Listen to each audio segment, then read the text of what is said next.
बिस्मिल्लाहिर्रहमानिर्रहीम। अस्सलाम वालेकुम। कैसे हो दोस्तों? मैं उम्मीद करता हूं कि आप सब खैर आफियत से होंगे। दोस्तों आज मैं आपको पेट्रोलियम कंपाउंड के बारे में इंफॉर्मेशन दूंगा। दोस्तों ये बीएम फार्मास्यूटिकल्स का कंपाउंड है जो कि पेट्रोलियम के नाम से आता है। दोस्तों अगर किसी पेशेंट को या अगर किसी इंसान को स्किन रिलेटेड कंप्लेन है, मैं आपको बताता हूँ डिटेल में कि आपको स्किन के ऊपर कौन कौन से इशू जो है वो देखने में आते हैं। इन दोस्तों ये स्किन के ऊपर अगर किसी को इन्फ्लामेशन है, रेडनेस है, अगर किसी को उसमें इचिंगनेस है, दोस्तों ऐसे केस में ये मेडिसिन बहुत ही अच्छा वर्क करती है। दोस्तों इस वीडियो में मैं आपको इस मेडिसिन को लेने का तरीका बताऊंगा, उसके बाद आपको इसकी कंपोजिशन के बारे में बताऊंगा और उसके बाद मैं आपको इस तमाम जो स्किन के ऊपर आपको एक्जिमा है, सोराइसिस है और कौन कौन सी कंप्लेन है तमाम डिटेल के जो है ना वो बताऊंगा। तो दोस्तों ये तमाम इन्फॉर्मेशन मैं आपको इस वीडियो में बताऊंगा। तो मेरी सबसे गुजारिश है कि वीडियो को एंड तक लाजमी देखें। मैं डॉक्टर उमर और आपको अपने चैनल होम्योटेक में खुशामदीद कहता हूँ।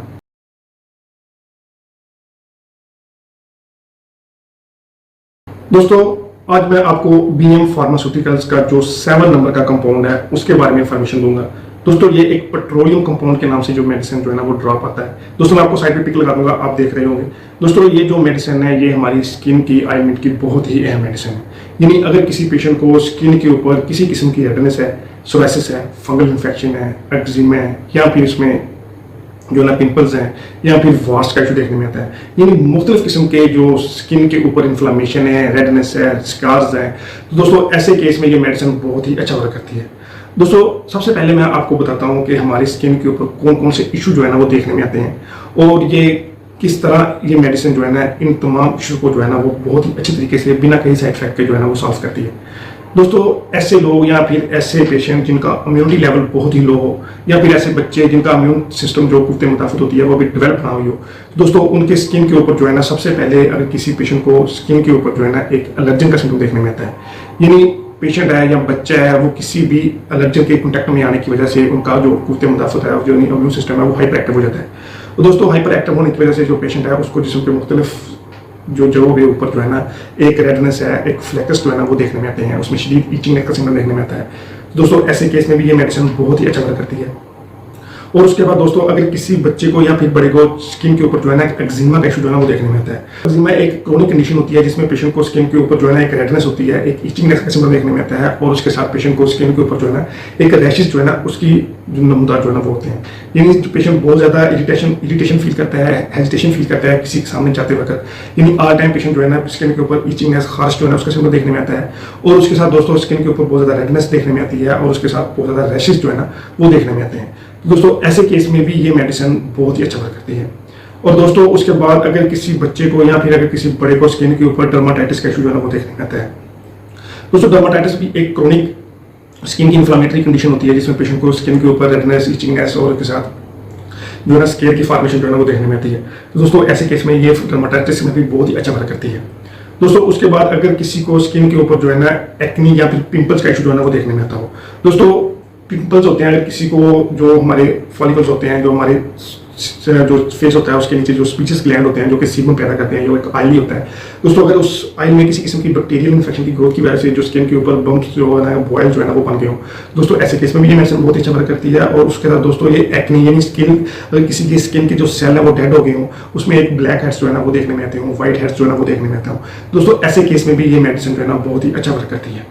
और दोस्तों उसके बाद अगर किसी को स्किन के ऊपर जो है ना वास्ट जो है ना उसका सिम्टम देखने में आता हो, दोस्तों जो वास्ट होते हैं ये एक वायरल इन्फेक्शन जो है ना वो एक नॉन कंटीजिनियस जो है ना वायरल इन्फेक्शन की ग्रोथ होती है जो कि अक्सर औकात पेशेंट को जिनके ऊपर या जिस्म के मुख्तलिफ अज़ा पे जो है ना एक इसका सिम्टम जो है ना वो देखने में आता है। तो दोस्तों ऐसे केस में भी ये मेडिसिन जो है ना बहुत ही अच्छा वर्क करती है। और दोस्तों उसके बाद ये मेडिसिन बहुत ही अच्छा वर्क करती है सोराइसिस के केस में और आर्टिकेरिया के केस में। दोस्तों जो सोराइसिस होता है ये एक लॉन्ग लास्टिंग क्रोनिक और उसके साथ जो है ना नॉन कंटीजिनियस जो है ना एक मर्ज होता है जिसके जो पेशेंट होता है उसको स्किन के ऊपर जो है ना एक इचिंगनेस और एक खुरदरापन और उसके साथ जो है ना उसको एक स्किन जो है ना एक स्केली वो मालूम होती है। यानी पेशेंट का जो स्किन है उसमें बहुत ज़्यादा खुरदरापन देखने में आता है, उसके ऊपर बहुत ज़्यादा इचिंग होती है, रफनेस जो है ना वो देखने में आती है। और दोस्तों ये एक नॉन कंटीजिनियस होती है, यानी ये एक इंसान से दूसरे इंसान को टच करने से नहीं फैलती और उसके साथ दोस्तों ये बहुत ही लंबे टाइम तक चलने वाली जो है ना क्रोनिक मर्ज होती है। दोस्तों ऐसे केस में भी ये मेडिसिन बहुत अच्छा वर्क करती है। और दोस्तों उसके बाद ये बहुत अच्छा वर्क करती है आर्टिकेरिया के केस में। दोस्तों आर्टिकेरिया एक हमारे जिस्म की इम्यून सिस्टम की हाइपर एक्टिव होती है। जब हमारा इम्यून सिस्टम किसी भी एलर्जन के कॉन्टैक्ट में आता है तो दोस्तों उस एलर्जन में कॉन्टैक्ट में आने की वजह से हमारे जिस्म के ऊपर बहुत ज़्यादा रेडनेस, बम्प्स और उसकी जो हमारी स्किन के ऊपर जो है ना एक फ्लैकी और हीटनेस जो है ना उसका सिम्टम देखने में आता है, और पेशेंट को बहुत ज़्यादा इरिटेशन, इचिंगनेस जो है ना स्किन के ऊपर देखने में आती है। तो दोस्तों ये एक्यूट भी होती है और क्रोनिक भी होती है। दोस्तों इन दोनों केस में भी ये मेडिसिन बहुत ही अच्छा वर्क करती है।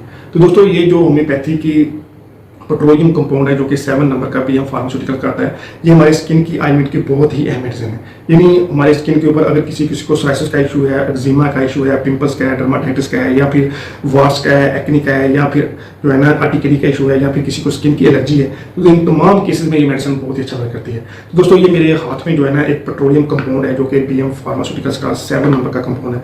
तो सबसे पहले मैं इस कंपाउंड की जो अनबॉक्सिंग करता हूँ। दोस्तों इस कंपाउंड में जो है ना एक ड्रॉपर है जो कि 30 ml जो है ना वो आता है। दोस्तों उसमें एक लीफलेट्स है जो कि इस मेडिसिन की कंपोजिशन के बारे में बताया गया है, उसमें जो इसको लेने का तरीका है उसके बारे में बताया गया है।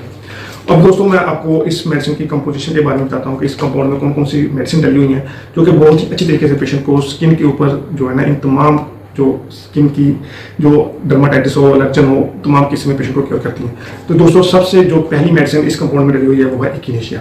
दोस्तों इकिनेशिया बहुत ही अच्छा वर्क करती है अगर हमारी इम्यूनिटी का लेवल लो हो और हम पेशेंट को बार बार recurrent fungal infection, bacterial infection या फिर वायरल इन्फेक्शन की वजह से हमारे पेशेंट को स्किन के ऊपर जो है ना एक इरिटेशन देखने में आती हो, एक फंगल इन्फेक्शन देखने में आता हो, डर्माटाइटिस का इशू देखने में आता हो, तो दोस्तों ऐसे केस में ये मेडिसिन बहुत ही अच्छा वर्क करती है और इम्यूनिटी को भी जो इन्फेक्शन से लड़ने के लिए जो है ना वो बूस्ट करती है। और दोस्तों इसके बाद जो सेकंड मेडिसिन इस कंपाउंड में डली हुई है वो है ग्रेफाइटिस। दोस्तों ग्रेफाइटिस एक्जिमा और डर्माटाइटिस की बहुत ही अहम मेडिसिन है। यानी ये ग्रोन एरिया पे बहुत ही अच्छा वर्क करती है। ऐसी फीमेल जिनको जो ग्रोन एरिया पे बहुत ज़्यादा एक प्रोफ्यूज स्वेटिंग का सिम्टम देखने में आता है और उसकी वजह से उनको एक एक्जिमा या डर्माटाइटिस का इशू देखने में आता है, दोस्तों ऐसे केस में ये मेडिसिन बहुत ही अच्छा वर्क करती है। और दोस्तों इसके बाद जो नेक्स्ट मेडिसिन इस कंपाउंड में डली हुई है वो है हाइड्रोक्टाइल। दोस्तों हाइड्रोक्टाइल लेप्रोसी की बहुत ही अहम मेडिसिन है। यानी ये नर्व की वीकनेस की बहुत ही अहम मेडिसिन है और उस नर्व की वीकनेस की वजह से जो अक्सर पेशेंट को सेक्सुअल जो है ना वीकनेस उसका सिम्टम देखने में आता है। और दोस्तों अगर किसी पेशेंट में जो इम्यूनिटी का लेवल लो हो और उसमें नर्व की वीकनेस देखने में आती हो और नर्व की वीकनेस की वजह से पेशेंट में सेक्सुअल वीकनेस जो है ना उसका सिम्टम जो है ना वो देखने में आता हो, और दोस्तों पेशेंट की इम्यूनिटी लो होने की वजह से पेशेंट को जो है ना स्किन के ऊपर मुख्तलिफ किस्म के एलर्जन का जो है ना वो अटैक जो है ना वो होता हो और हमारे जिस्म का इम्यून सिस्टम है उसके अगेंस्ट जो है ना वो हाइपर एक्टिव होता हो। दोस्तों ये इसके साथ हमारे जिस्म की इम्यूनिटी को भी बूस्ट अप करती है, सेक्सुअल पावर को भी इनहेंस करती है और उसके साथ हमारे जिस्म को फंगल इन्फेक्शन से, वायरल इन्फेक्शन से लड़ने के लिए जो इम्यूनिटी है उसको भी बूस्ट अप करती है। तो दोस्तों ये मेडिसिन भी इस कंपाउंड में जो है वो डली हुई है। और दोस्तों इसके बाद जो नेक्स्ट मेडिसिन इस कंपाउंड में डली हुई है वो है कालीम्यूर। दोस्तों कालीम्यूर बहुत ही अच्छा वर्क करती है कोल्ड, फ्लू और कफ के केस में। यानी अगर किसी बच्चे को बार बार रिकरेंट सर्दी का सिम्टम है, सर्दी की वजह से उसका चेस्ट पे सफोकेशन है, उसको बार बार एक कफ का सिम्टम देखने में आता है, एक फीवर का सिम्टम देखने में आता है, या फिर चेस्ट वाले रीजन पे कंजेशन है, या फिर एक हेडेक का सिम्टम देखने में आता है और उसके साथ पेशेंट को बहुत ज़्यादा सफोकेशन का एहसास होता है और उस सफोकेशन की वजह से पेशेंट को जो है ना एक डर्माटाइटिस का, स्किन के ऊपर एलर्जन का अटैक जो है ना वो देखने में आता है। तो दोस्तों ऐसे केस में ये मेडिसिन बहुत ही अच्छा वर्क करती है। और दोस्तों इसके बाद जो नेक्स्ट मेडिसिन इस कंपाउंड में डली हुई है वो है पेट्रोलियम। दोस्तों पेट्रोलियम बहुत ही अच्छा वर्क करती है अगर किसी के स्किन के ऊपर खुश्क एक्जिमा हो या फिर जो है ना उसके स्किन जो है ना बहुत रफ और स्केल जो है ना वो देखने में आती हो। यानी अगर किसी पेशेंट की जो खुश्क जिल्द जो है ना वो देखने में आती हो, बहुत ज़्यादा स्केली हो, बहुत ज़्यादा खुश्क एक्जिमा हो, इसमें पेशेंट की स्किन बहुत रफ जो है ना वो देखने में महसूस होती हो, तो दोस्तों ऐसे केस में जो पेट्रोलियम मेडिसिन है बहुत ही अच्छा वर्क करती है। और दोस्तों उसके बाद जो नेक्स्ट मेडिसिन इस कंपाउंड में डली हुई है वो है सल्फर। दोस्तों सल्फर ऐसे केस में बहुत ही अच्छा वर्क करती है जिनके ब्लड में बहुत ज़्यादा जो है ना एक लिपिड की या फिर जो फैट की डिपोजिशन होगी हो और उस लिपिड और फैट की डिपोजिशन की वजह से ब्लड का फ्लो स्किन तक जो है ना वो मुश्किल से आता हो और उस ब्लड के फ्लो की कमी की वजह से पेशेंट को अक्सर जिल्द के ऊपर जो है ना एक इचिंगनेस, खारिश, रेडनेस का सिम्टम जो है ना वो देखने में आता हो। तो दोस्तों ऐसे केस में ये मेडिसिन बहुत ही अच्छा वर्क करती है सल्फर। और दोस्तों इसके बाद जो नेक्स्ट मेडिसिन इस कंपाउंड में डली हुई है वो है वायोला ट्राइकलर।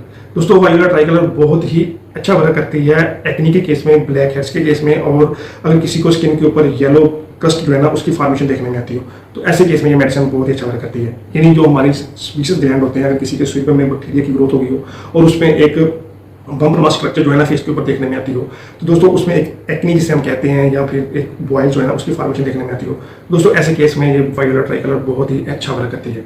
तो दोस्तों अब मैं आपको इस मेडिसिन की एमआरपी के बारे में बताता हूँ और इस मेडिसिन को लेने का तरीका बताता हूँ। तो दोस्तों इस जो मेडिसिन है इसकी MRP 190 है, जो कि बहुत ही एक चीप प्राइस है। और दोस्तों इस मेडिसिन को लेने का तरीका ये है कि अगर किसी बड़े को इस तरह का इशू है, स्किन के ऊपर मुख्तलिफ किस्म के सोराइसिस का एक्जिमा का इशू है, तो आपने ये मेडिसिन ओपन कर लेनी है और इसको अपने डायरेक्ट टंग पे जो है ना वो 15 या 20 ड्रॉप जो है ना अपने सुबह दोपहर शाम इस्तेमाल करनी है। और दोस्तों अगर किसी बच्चे को इस तरह का सिम्टम है, ऐसे बच्चे जिनकी एज 10 ईयर से कम हो, तो उसको आपने ये 8 ड्रॉप और 10 ड्रॉप जो है ना वो आपने इस्तेमाल करने हैं। तो दोस्तों अगर किसी को थोड़ा सा अफाका मिलता है तो वो इसको थोड़ा सा लंबे टाइम तक जो है ना, जो दिन सुबह अगर आप सुबह दोपहर शाम इस्तेमाल कर रहे हैं तो आप इसका दोपहर का टाइम वो बीच में से निकाल दें। तो दोस्तों जो स्किन की कंडीशन होती है ये एक बहुत ही क्रोनिक और इरिटेशन वाली कंडीशन होती है। इसमें पेशेंट जो है ना वो किसी दूसरे के पास जाने से कतराता है। तो दोस्तों ये एक क्रोनिक कंडीशन होती है और क्रोनिक कंडीशन में आपको ये मेडिसिन जो है ना वो 6 से 7 मंथ जो है ना वो लाजमी इस्तेमाल करनी है। तो दोस्तों अगर किसी पेशेंट को क्रोनिक कंडीशन है तो उसमें ये मेडिसिन 6 से 7 मंथ आप इस्तेमाल करेंगे तो आपको बहुत ही अच्छे तरीके से ये तमाम केसेस में पेशेंट को जो है ना वो क्योर करती है। तो दोस्तों मैं उम्मीद करता हूँ कि आपको ये वीडियो पसंद आई होगी। मेरी आप सबसे गुजारिश है कि वीडियो को शेयर करें, चैनल को सब्सक्राइब करें और बेल आइकन दबाएं। दोस्तों अगर किसी की कोई क्वेरी है तो वो नीचे में डिस्क्रिप्शन पे दिए गए नंबर पर मैसेज कर सकते हैं। थैंक यू, अल्लाह हाफिज़।